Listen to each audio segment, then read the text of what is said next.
Matthew 6, verses 1 through 18. Beware of practicing your righteousness before other people in order to be seen by them, for then you will have no reward from your Father who is in heaven. Thus, when you give to the needy, sound no trumpet before you as the hypocrites do in the synagogues and in the streets, that they may be praised by others. Truly, I say to you, they have received their reward. But when you give to the needy, do not let your left hand know what your right hand is doing, so that your giving may be in secret. And your Father who sees in secret will reward you. And when you pray, you must not be like the hypocrites, for they love to stand and pray in the synagogues and at the street corners, that they may be seen by others. Truly, I say to you, they have received their reward. But when you pray, go into your room and shut the door and pray to your Father who is in secret. And your Father who sees in secret will reward you. And when you pray, do not heap up empty phrases as the Gentiles do, for they think that they will be heard for their many words. Do not be like them, for your Father knows what you need before you ask Him. Pray then like this: Our Father in heaven, hallowed be your name. Your kingdom come, your will be done, on earth as it is in heaven. Give us this day our daily bread, and forgive us our debts as we also have forgiven our debtors. And lead us not into temptation, but deliver us from evil. For if you forgive others their trespasses, your heavenly Father will also forgive you. But if you do not forgive others their trespasses, neither will your Father forgive your trespasses. And when you fast, do not look gloomy like the hypocrites, for they disfigure their faces that their fasting may be seen by others. Truly, I say to you, they have received their reward. But when you fast, anoint your head and wash your face, so that your fasting may not be seen by others, but by your Father who is in secret. And your Father who sees in secret will reward you. Several years ago, I decided to organize a small luncheon with a handful of pastors in our city. All these pastors had various relatively successful churches, but a lot of these pastors didn't know each other, or they at least didn't know each other very well. So I wanted to get them all together for lunch where we could sort of develop friendships with each other, and hopefully where greater partnerships and kingdom unity could happen as a result of us sort of knowing each other a little more better. And I had no idea how it would go. I mean, pastors can be a weird bunch, so I had no expectations about the event. I just figured I'd see what would happen. Really, to my surprise, the lunch went pretty well. Conversations were happening, friendships were forming. There was even some loving poking fun at each other, which is my personal love language, just to be honest. So I decided, while they were all talking, while the conversation was rolling, that I would just sneak up to the counter and pay for everybody's meal. And as I made my way up to the counter, I could almost feel the self-congratulatory thoughts entering my mind, right? Way to go, Kent. Look at what you're doing here. I mean, this is really something impressive. I mean, who else would get these pastors together and just have such a kingdom mindset in their heart? Who else would do this other than you? You truly are the hero that Gotham needs and wants. You know the typical things that you say to yourself sometimes. Now, I'm not saying I should have thought those things. I'm just saying that I did. I was under the impression that this was a safe place. Hopefully that's still true for me as well. These were the types of things going through my head as I headed up to the counter to pay for the meal. So I paid for the meal. I get back to the table, and a few minutes later, all the pastors start to get up from the table. They continue their conversations all the way to their cars. They exchange contact info with one another and head home. Nobody thanks me for the lunch at all. And not only that, they didn't even realize that they hadn't paid for the lunch. They were criminals, really, in that moment. And they still hadn't thanked me for setting up the lunch or paying for it. And I remember, if I'm just completely honest, as they kind of sped off in their respective cars, I remember feeling deeply offended, and if I'm honest, a little bit disappointed, quite disappointed, in fact. I remember thinking to myself, and I'm really not proud of this thought, but I remember thinking to myself precisely, well, that was a waste of time and money. And just like that, the Holy Spirit taught me a very important lesson. A lesson about doing the right things for precisely the wrong motive. In that moment, he showed me that in my heart, at least, that luncheon was less about me unifying these pastors in our city and was more about me being seen as the pastor who unifies pastors in our city. And those really are two very different things. And that really is what our passage is about today. It's a passage about the dangers of doing the right things with the wrong motive. Of doing good things for a bad reason, in essence. Today, our plan is to cover the first 18 verses of Matthew chapter 6. If you want to go ahead and turn there, if you're not there already, you can. Matthew chapter 6 is where we'll be. And if 18 verses sounds like a lot for us to cover in one teaching, it's because it is a lot for us to cover in one teaching. To my knowledge, I think this is the longest passage that we've covered in the book of Matthew so far, and maybe even the most verses we've ever covered in one single Sunday teaching. But here's why I have faith that we can make it happen. Here's why I have faith that we can make it all the way through these verses. Because even though there are 18 verses in front of us, there is really just one very simple, very straightforward point that Jesus makes several different times. He has one central idea that he then illustrates in three different scenarios. And the big idea that he's trying to get across, we find articulated very plainly in verse 1. So take a look there with me, if you will. It'll also be up on the screen. Verse 1 says this: "Beware," says Jesus, "of practicing your righteousness before other people in order to be seen by them. For then you will have no reward from your Father who is in heaven." There's our concept.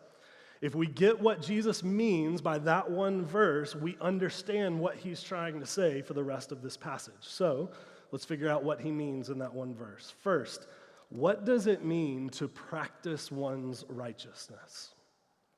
The word righteousness in Jesus' vocabulary involved doing anything that was right from God's perspective. So it's a pretty broad word, to be honest. But then he mentions a few specific examples of righteousness in the verses that follow. Two of them are prayer and fasting. Those would be considered practicing righteousness both then and today. So if we were making a list today, we would probably also loop in things like reading and studying our Bibles, practicing the Sabbath, a day of rest once a week, things like generosity towards other people, things like attending a corporate worship gathering like the one we're at right now, things like relationally investing in other followers of Jesus, what we often call discipleship around here. All of that would be included in what Jesus describes as righteousness. But we also mentioned several weeks back in this series that righteousness in Jesus' mind also included a lot of what we would call justice today, or maybe even social justice today. Things like speaking up on behalf of the marginalized and oppressed, raising a voice for the unborn, tangibly helping those who are racially discriminated against or discriminated against in other ways. Jesus even highlights one type of practice like this right here at the beginning of Matthew 6. He mentions giving to the poor. So in Jesus' day, there were no state-run welfare systems in place, so the poor and the marginalized, if they were going to be cared for in tangible sorts of ways, it was probably going to happen through the local community of believers. So Jesus says all of those things are also included in what he considers and describes as righteousness. So all of that is in Jesus' mind, and probably more things than that, but that covers a lot of it. Probably. All of that is included when Jesus says practicing righteousness, which means all of that is also included in Jesus' warning that he gives to people in this passage. So let's talk a little bit about the specifics of this warning that he offers. Jesus says, quote, "Beware of practicing your righteousness before other people, that you may be seen by them." So a couple important clarifications first on what Jesus is not saying. And I think this is really important so that we don't get the wrong idea of what he's trying to communicate. Two things that Jesus isn't saying. First, he doesn't say beware of practicing righteousness. He doesn't say beware of practicing righteousness. He doesn't stop it there. Nor would he say something like that. In fact, if you remember back from the last chapter of Matthew, chapter 5, Jesus actually makes righteousness a requirement for entering and being a part of the kingdom of God.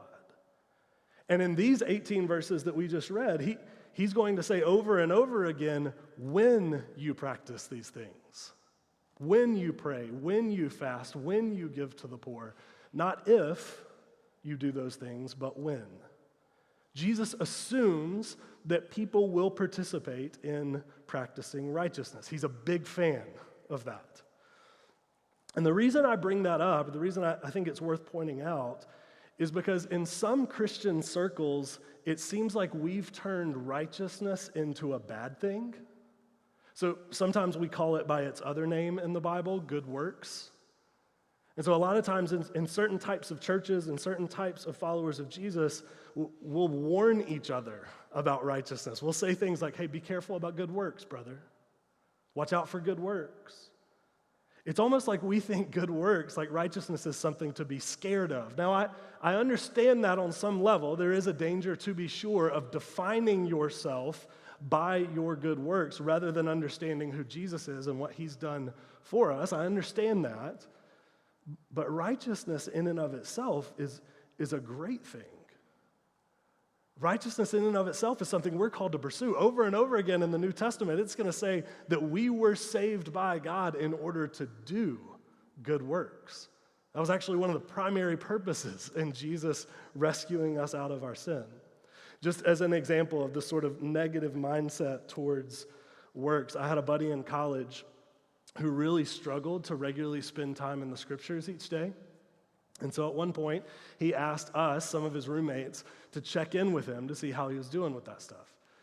And so one day I remember asking him, hey, were you able to get some time in the scriptures this morning? And his response to me was, well, I thought about it, but when I woke up, I didn't really want to read the Bible, and so I decided it would be legalistic if I read the Bible. I think that's sort of the mindset that a lot of us have towards good works if we're not careful. In his mind, the danger, the thing to be on guard against was not a heart that didn't desire Jesus. In his mind, the danger was that he might do something that he didn't feel like in the moment. But Jesus has a very different mindset towards righteousness, towards good works. He would actually say we are called to do good works, which is why he doesn't say, beware of practicing your righteousness. The other thing he doesn't say, and this is subtle, but I need you to understand it. The other thing he doesn't say is beware of practicing righteousness before others. He doesn't stop it there either. He doesn't say, he's not trying to communicate, hey, you should never do good things in public when other people can see it. That wouldn't even really make sense. So we're getting ready to tell you guys at the end of the service, we're going to do a night of prayer and worship early next week. If it's wrong or sinful to pray in public, that would be a very pointless event to host, right? And maybe even a wrong event for us to host. So Jesus is not trying to say that it's wrong to do righteous things in front of other people, period. He's not trying to say it's wrong for people to be aware that you're fasting or that you're giving to a certain cause. Jesus actually lets people know often that he is praying in the Bible.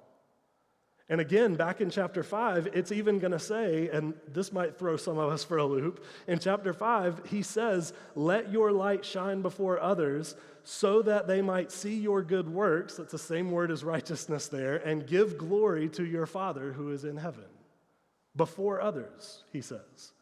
So the problem isn't even in just us simply doing righteous things in front of other people. That's not what he's warning against either in this passage.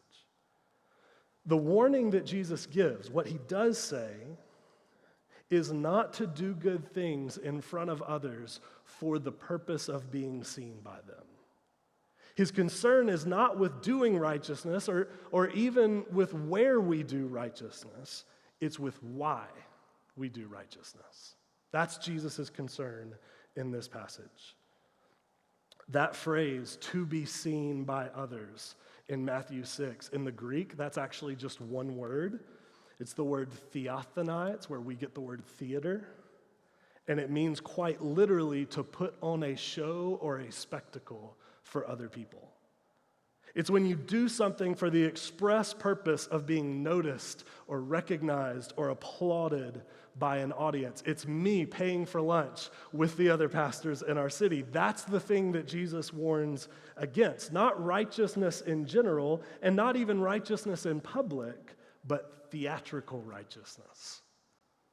Making righteousness into something we do in order to be recognized, when that is our primary motive, to be noticed by others doing those things. And Jesus actually assigns a name to people who regularly practice this type of theatrical righteousness. He uses it several different times in this passage. So take a look with me at a few different excerpts, starting in verse 2. Thus, when you give to the needy, sound no trumpet before you, as the hypocrites do in the synagogues and the streets. Verse 5, when you pray, you must not be like the hypocrites, for they love to stand and pray in the synagogues and at the street corners. And then again in verse 16, when you fast, do not look gloomy like the hypocrites, for they disfigure their faces that their fasting may be seen by others. So to the people that do their righteousness, that practice their righteousness in order to be seen by other people doing it, Jesus calls them hypocrites. Now, to me, this is really interesting. May not be interesting to you guys, but we're going to try it anyway. This is really fascinating how Jesus uses this word, because at the time that Jesus lived, the word hypocrite was not really an insult or a knock like it is in our society today. It was a very neutral word. It was actually another term derived from the world of theater.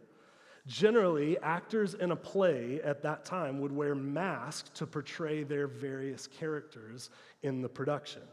And the word that referred to an actor wearing a mask was the word hypocrite, or where we get our word hypocrite. And best we can tell, Jesus was actually the first person in history to take that word, hypocrite, and to use it to call out a negative type of behavior in other people. He originated that use of that word in that way. So all of that to say, if you're here and you're not a follower of Jesus, and the thing that gets on your nerves the most about followers of Jesus is that they're hypocrites, that they demonstrate hypocrisy, you should know Jesus is actually not a fan of it either, to the point that he started using that word in that way to call it out in other people. The word hypocrite is actually a frequent knock that Jesus uses against the religious elite of his day. So Jesus' point in using the word hypocrite here is that when we behave in this way, when we participate in theatrical righteousness, it's like we too are putting on a mask.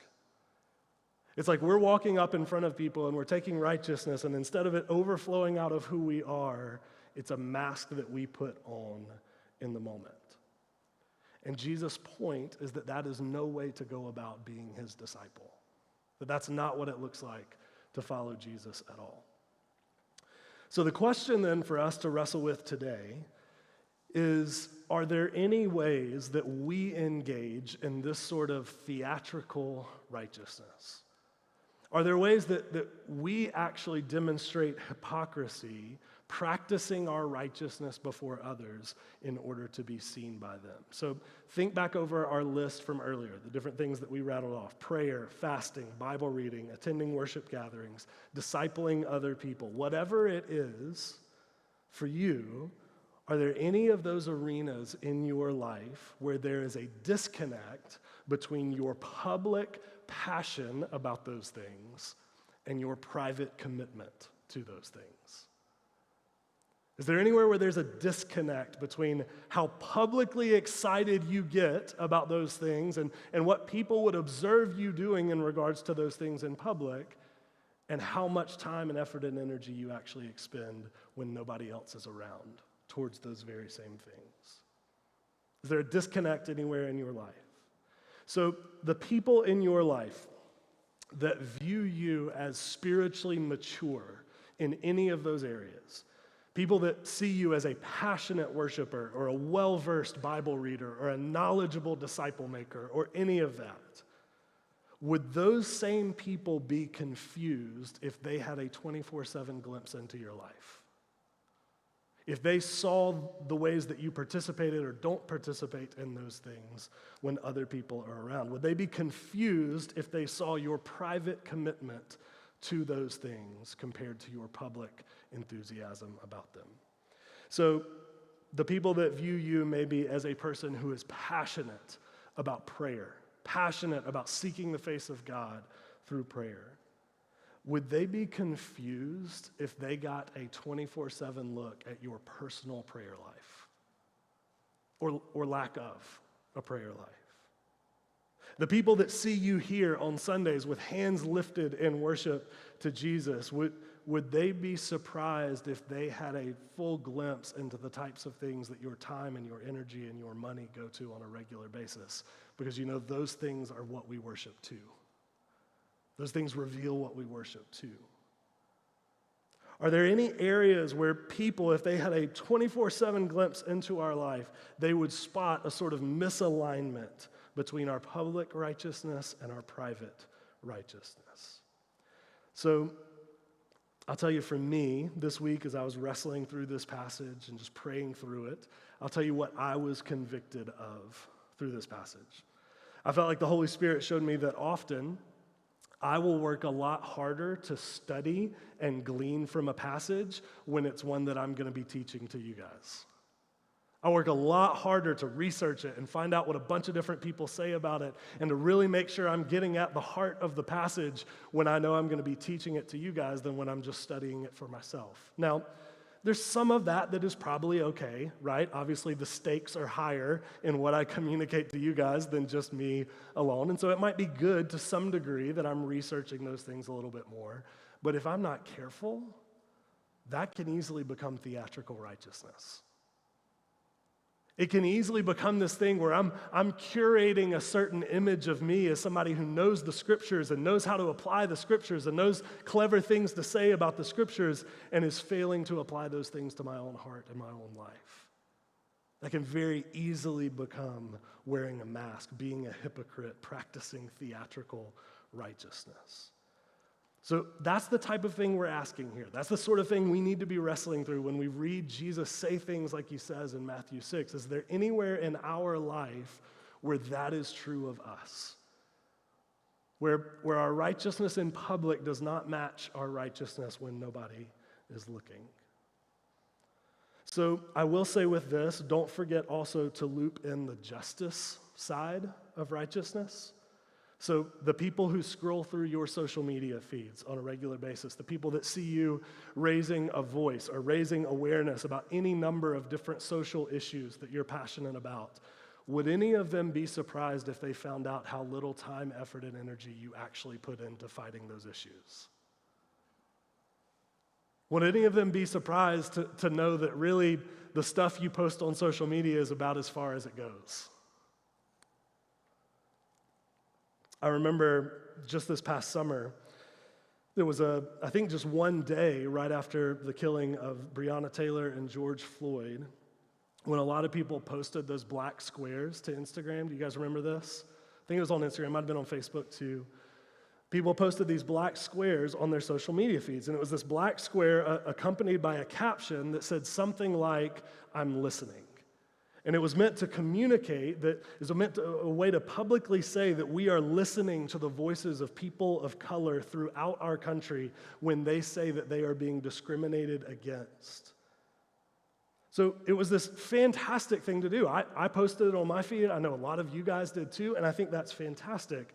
But as I saw hundreds, thousands, millions of people posting these black squares to their social media feeds, I think a lot of people of color in our country looked at those and saw people say, "I'm listening," and maybe thought, but are you though? Are you listening? Or is this just a popular thing to do right now? Are you just doing it because you want to be seen as the type of person who listens and not necessarily because you want to be a person who listens? And listen, I will repeat on all of this, the problem isn't that we're doing righteous things. That's not Jesus' point. That's not the problem. The problem isn't that we're posting things like that on our social media feed. The problem isn't that we are publicly calling for justice in our society. The problem isn't that we're showing up here and we're passionately worshiping Jesus on Sundays. The problem is not us doing any of that. In fact, Jesus' point is that we should do things like that. We should be regularly involved in all of those things and more. So the solution is not to stop praying. It's not to stop worshiping. It's not to stop reading your Bible. It's not to stop speaking out against injustice. And it's not even to stop doing those things in public settings. The solution is to make sure our private commitment to those things matches our public enthusiasm about them.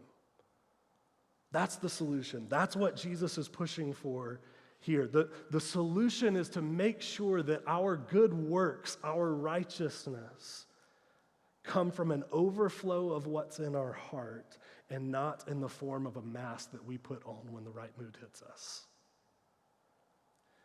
So next, I just want to ask, what is the danger of theatrical righteousness? What's the risk at the end of the day if we are mainly concerned with how other people see us? If we're mainly concerned with how we are perceived, with other people's approval, what's the danger in that? Jesus actually answers that question in our passage. He again repeats it several times throughout the passage, and it's subtle, but I think it's worth mentioning. Take a look at a few different verses with me in the passage again. We'll put these up on the screen. Verse 2 says this: "Thus, when you give to the needy, sound no trumpet before you, as the hypocrites do in the synagogues and in the streets, that they may be praised by others. Truly I say to you," and here's the important part for what we're talking about, "they have received their reward." Again, in verse 5, it says, "Again, when you pray, you must not be like the hypocrites, for they love to stand and pray where other people can see them. Truly I say to you, they have received their reward." One more time in verse 16, "And when you fast, do not look gloomy like the hypocrites. They disfigure their faces that their fasting may be seen by others. Truly I say to you, they have received their reward." So here's the problem with doing good things primarily to be seen doing them. That's your only reward. That's it. That's as good as it will ever get for you. That momentary rush that you get when people notice you, that temporary boost in self-esteem, that hit of dopamine when somebody sees what you did, that is as far as it will go. And there's no use in lying about it. That feels good, right? It feels good when people notice us doing good things.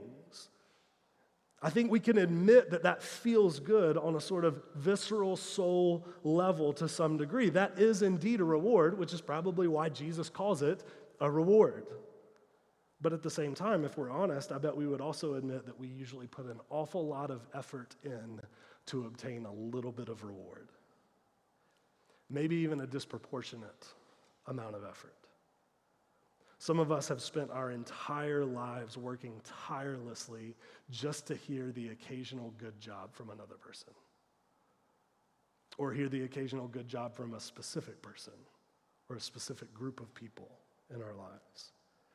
And maybe you've hit moments where you have achieved that, where you were on top of the world because you had so many people speaking well of you, so many people recognizing you, so many people praising you, and it felt fantastic in the moment. But at the same time, it never really lasts, does it? Do you want to know how I know it never lasts? Because we never stop chasing it. I'm speaking to me now. I never stop chasing it. I would bet there has never been a moment in your life or mine where we went, you know what? I think after those people recognizing that one thing I just did, I think I'm good on human approval for the rest of my life. I don't think I need it anymore. I think I'm all set. That moment has never occurred for us because the approval of people never seems to last. It cannot provide enduring joy, enduring self-esteem. It cannot provide that. It wasn't designed to. You will always need more. And going back to our passage, I find it so interesting that Jesus' warning against living that way for the approval of other people, his warning against it is not severe. He doesn't threaten hell or lightning bolts from the sky, none of that. He just says, if you live your life for the approval of other people, that is all you will ever get. You have already received your reward. So how does it feel? Does it feel like you finally have what you've always wanted? Or does it feel like probably tomorrow morning you'll just wake up and start the pursuit all over again? You'll chase it all over again, like you're probably going to spend the rest of your life chasing after that momentary feeling of recognition from other people. And listen, this is true whatever stage of human approval you happen to be standing on at the moment. Whatever method you use to garner up the praise and approval of other people, it will never be enough. You will never do enough good things. You will never be seen as spiritually mature enough by enough people. You will never speak out against enough social issues. You will never get enough praise from others to feel like you can stop. There will always be more to do. There will always be another person to gain the recognition of. There will always be another injustice to correct. It's an exhausting treadmill to be on. There will never be a moment where you think I'm good now. Theatrical righteousness won't let you do that. If you live by the approval of other people, you will die still wondering if you have it. The danger, Jesus says, in theatrical righteousness is that you will spend your whole life living for the wrong reward. So the question that leads us to is, what should we do instead? What should we be seeking instead of human approval? Well, Jesus is actually very straightforward about this. He says the only way to fight against this type of performanceism is to stop performing. If your tendency is to do all kinds of things to be seen by other people, the only way to fight that temptation is to starve it out in your heart. Choose regularly to do those things where they can be seen by no one except God himself. Again, Jesus hits this point several times in the passage. Take a look at these verses up on the screen. First, verses 3 and 4. But when you give to the needy, do not let your left hand know what your right hand is doing, so that your giving may be in secret. And your Father who sees in secret will reward you. Verse 6. But when you pray, go into your room and shut the door and pray to your Father who is in secret, and your Father who sees in secret will reward you. Verses 17 and 18, but when you fast, anoint your head and wash your face, that your fasting may not be seen by others, but by your Father who is in secret, and your Father who sees in secret will reward you. So do you see the pattern here? Jesus says the trick to fighting against theatrical righteousness is to get out of the theater. It's to make a conscious, consistent effort to do these same things, practice the same righteousness in secret where only God sees you do it. He even uses this interesting phrase, I think, back in verse 3. He says, do it such that your left hand doesn't know what your right hand is doing. In other words, do your righteousness, practice your righteousness in such a way that even you don't fully realize that you're doing it. Now, I think it's easy for some of us to read that and go, what? Like, how in the world would I do something and not know that I was doing it? That seems impossible. Think about it like this. Have any of you ever had this experience? Have you ever gotten in your car to drive somewhere that you go all the time, class, work, something like that, friend's house that you go to a lot, gotten in your car, and the next thing you know, you're at your destination and you have no clue how you got there? And if you're like me, have a brief moment of panic where you're like, I hope I didn't cause any accidents. Because I don't remember stopping at any red lights. I don't even remember looking at any red lights, to be honest. Have you ever had that experience? So what's happening there is that you have done something so many times in your life. You've done the same thing so many times in your life that your brain is not actively processing that you're doing it. It's essentially muscle memory. Your brain processes all those decisions, all those turns that you have to make almost subconsciously without you actively thinking about it because you've become so accustomed to doing it. I think that is a picture of what Jesus is describing here. I think Jesus is saying that there is a way to practice righteousness, to do righteousness so often and so frequently in your life that eventually it just becomes instinctive to who you are. It just overflows out of who you are. It's not something you have to actively process in a lot of ways.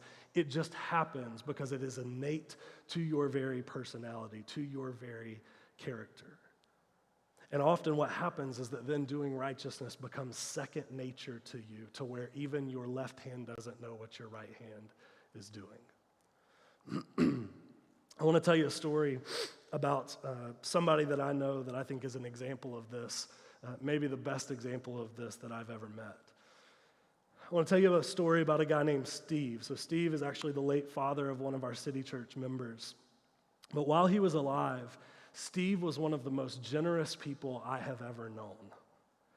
The crazy thing is that while a lot of us knew that Steve was generous, we honestly had no clue how generous he was. And then when he passed away, all these stories just started coming out of the woodwork where we really got an even fuller picture of how generous he was as a human being. One of my favorite stories about Steve came from a friend of mine named Adam. And at one point, Adam's AC unit on his house had gone out in the middle of summer. They lived in Columbia, South Carolina, which if you know anything about Columbia, South Carolina, that is not where you want your AC unit to go out in the middle of summer. But his AC unit had gone out. He and his family had no idea how they were going to pay for it. I mean, it was just an astronomical amount of money for them. I think it was something like $19,000 at the time to fix it or to replace it. So one night, while they were just sort of trying to figure out how in the world they were going to pay to have their air conditioning replaced, none other than Steve shows up on their front steps, knocks on the door. Adam opens the door, and Steve shows up, hands Adam an envelope. And he says, Adam, I was thinking the other day about how difficult life was when I was in my 30s. He said, the kids were small, none of us were getting much sleep, and we didn't have a ton of money to speak of either. But when I was in my 30s, I put aside some money. I invested some money for the future. And the other day, I felt like God was telling me to give you some of it because I realized that you're in your 30s, and I wonder if life is difficult for you right now too. Knew nothing about the AC unit. Closes the door, drives off. Adam opens the envelope. It was a check for exactly $19,000. Now, as incredible as that story is, here is what I found even more amazing about it. A year or two later, Adam and Steve were hanging out. I think they were grabbing lunch one day, and Adam mentioned something about that $19,000 that he had been given by Steve. And while he was telling Steve about it, Steve just stared at him blankly. And Adam just thought he had zoned out or something. And he was like, hey man, I want to make sure you hear me. That was so helpful for my family. Like, I don't know what we would have done without that money. That was such an incredible thing that you did for us. And Steve said, no, I heard you. I'm just sitting here trying to remember what you're talking about. Are you sure it was me? And Adam was like, yes, I'm sure it was you. I don't forget the face of a man who gives me $19,000. Like, I know for a fact it was you. And Steve says, well, I'm glad it was helpful, but to be honest, I do not remember having done that. Now, you could just chalk that up to Steve having a bad memory. Maybe that was it. But you know what I think had happened? I think generosity and a kingdom heart was so persistently integrated into Steve's life. It was such a regular part of who he was that he often forgot having done it. I think he had grown so accustomed to practicing righteousness on a regular basis that now at times his left hand didn't know what his right hand was doing. For Steve, giving to people that needed it was sort of like driving his car to work. It was him doing it. He put forth the effort to do it, but he often didn't remember doing it because it was such a common practice in his life. And I think that is a picture of what we're going for. I think that's what Jesus is setting forward in this passage. I think that's the kingdom heart that Jesus wants to create in each of us in this room. And the reality is that getting to that point, getting to the level where we don't even think about having done some of those things, we don't even remember having done them, the reality is that just takes practice. The way we get there, the way we obtain that sort of kingdom heart towards people around us is through one small secret act of righteousness at a time. Doing what is good and what is right in what Jesus calls the secret place, the place where only our Father sees it. And according to Jesus, where He alone, God alone, rewards us for it.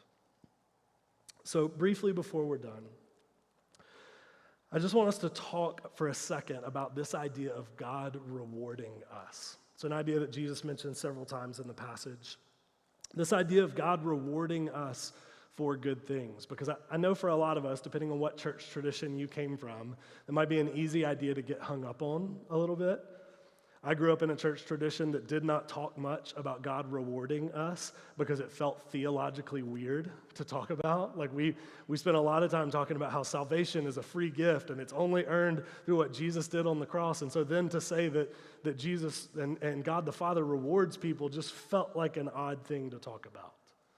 So just to clarify here, to make sure we're all on the same page, Jesus is not saying that if you do good things, God will reward you with salvation. Okay? That's not Jesus' point at all. In fact, the assumption here is that you are already a part of God's family, that that's already true of you. Hence, him calling God your Father in the Lord's Prayer earlier in the passage. So the assumption here is that you already realize you are accepted by what Jesus accomplished on the cross. You're already accepted by God based on what He did there and not based on anything that you do. But here's the thing. This crazy thing starts happening when you realize that you're accepted by God no matter what, and that's that you start wanting to make your Father smile.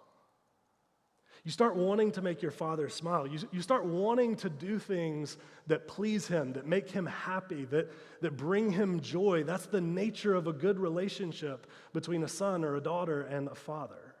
So let me try to explain it like this. I know I've mentioned several times before, we have a 4-year-old boy named Whit.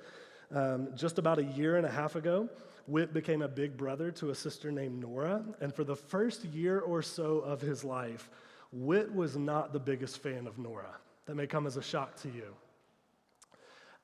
He wasn't against her as much as he just kind of treated her like she was an alien. So he was like, I'm fine that she's here just so long as I don't have to go near her or interact with her in any way at all. And as long as she doesn't touch my toys. That's really the only thing that matters right here. So for the first year or so of her life, we had to really work with Whit to understand the role of a big brother and to really grow into that role of a big brother. And as a result, over the past year, he really has grown into that role. So he will now do things for Nora. He'll give her hugs. He'll check on her when she gets hurt. All sorts of great things for a big brother to do. And at least a lot of the time when he does something good for Nora, you know what he'll do? He'll turn to me and go, Dad, did you see that? Did you see what I did for her? I picked up her toys for her. I handed her that thing she wanted. I got her a snack. I could have pushed her down, but I didn't. All of these things, and it's like he wants me to see what he did. Now, here's the thing. He's not doing that. He's not asking me to look at what he does because he thinks I will kick him out of the house if he doesn't do those things. Right? Like, that's not Whit's heart at all. Like, if you walked up to Whit sometime when you see him and said, hey, Whit, why do you do good things for your sister? I highly doubt he would say, well, my dad has made it very clear that if I don't, I'll be begging for money out on the streets. That's not how Whit processes that. That's not how he thinks. That's not his motivation in doing any of those things. Rather, Whit understands that not only is being a good big brother the right thing for him to do, but also that being a good big brother makes his father smile. And because he's my son, he wants me to smile. He wants to bring me joy. He wants to bring me laughter and happiness. That's who he is because of the stability of the relationship. So he doesn't do it because his status in the family depends on it. He does it because his status in the family is secure. And as an established member of the family, he wants to make other members of the family smile. He wants to bring them joy, and he does just that. And the reason I bring it up in that way is because I don't know that some of us have ever considered that the Father smiles at us? Like, I don't know if you understand that right now, in this moment, if you are in Christ, when the Father sees the things that you do for the kingdom and the things you do for other people and the things you do to pursue a lasting relationship with Him, do you see Him as smiling at you? I don't know if I do.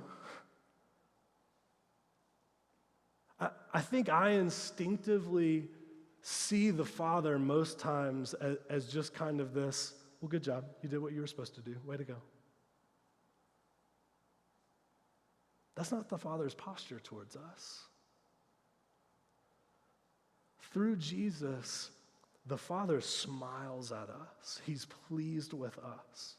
Listen, even when you do the right thing and it doesn't have the impact you thought it would, even when you do something, you try to do something big, something great, and you fall right on your face, do you understand in that moment the Father smiles at you as if you had succeeded? The Father sees us that way because of Jesus. And I think because some of us fail to see God in that way, we fail to view God's posture towards us in that way, I think that's the reason we're constantly trying to make other people smile at us. Because we think that's the only place it can be found. It's like we're operating functionally as an empty cup, continually needing another person or other people to fill us or to fill us up with their approval and their recognition and their applause. We're constantly needing them to do it because we see ourselves as an empty cup. And we'll do whatever it takes for them to notice. We'll do whatever it takes for them to look at us and say that we're doing something right because we feel completely empty at a soul level. But what I'm here to tell you today is that what is offered to each of us through the good news of Jesus is a Father who accepts us freely based on the cross and who smiles at you constantly. Even when you fail, even when things don't have the impact you thought they would, the God of the universe, your Father who is in heaven and also in the secret place, smiles at you. And when you understand that, you are no longer an empty cup constantly needing to be filled by the approval and recognition of other people. You are a full cup ready to overflow with righteousness to the world around you. That's the difference. You're working from a place of recognition and applause rather than constantly working for that place of recognition and applause. So my prayer for us here at City Church, for our community here, my prayer is that each one of us would be so laser focused on the approval that is ours through Jesus that we become precisely the same person we are in secret in public.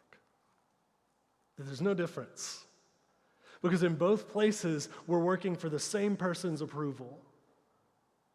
And that's not in jeopardy. We're not at risk of losing that because of what Jesus has done for us on the cross. And from that place, we can become these people of righteousness, where righteousness flows out of who we are, where we don't even realize that it's happening all of the time because we are so full of the approval of God Himself, our Father who is in the secret place. Let me pray for us.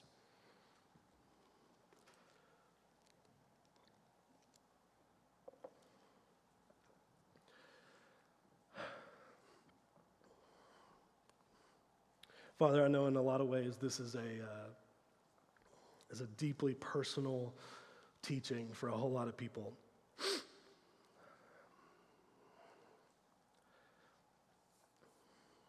Jesus says in the passage, beware, which would seem to indicate that on some level all of us are in danger of living for the approval of other people.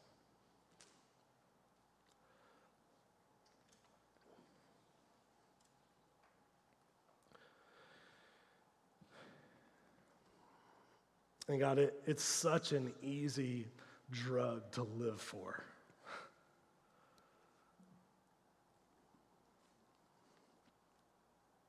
when we don't understand who we are in you, man, human approval and recognition and applause just feel so good to obtain.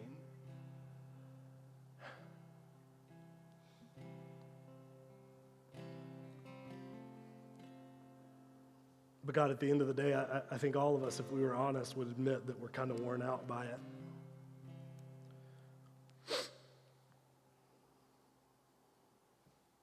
That it never really lasts, it never really endures, it never really does what we think it's going to do in our hearts and our souls.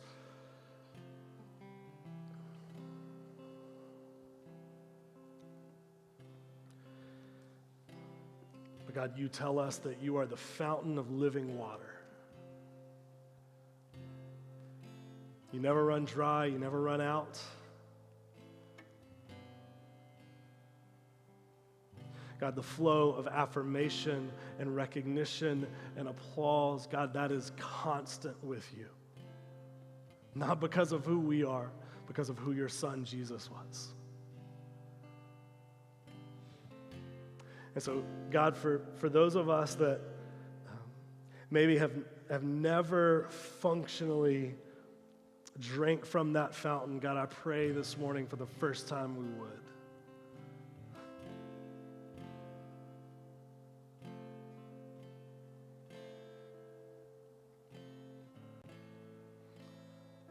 God, for a lot of us, I think the constant exhaustion, the constant coming up lacking, the constant,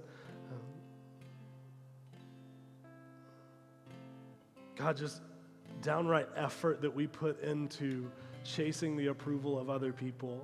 God, I think you're wanting to use all of that to point us to you. And so, God, my prayer is that we wouldn't miss that opportunity.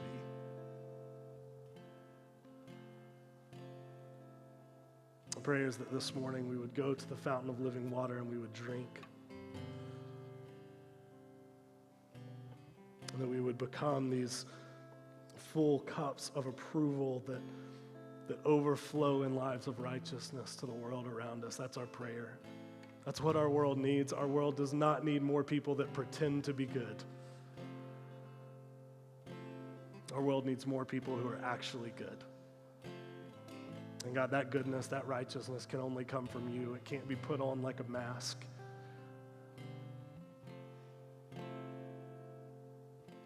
So God, would you help us to drink from the fountain of living waters? That's our prayer. It's in your name. Amen.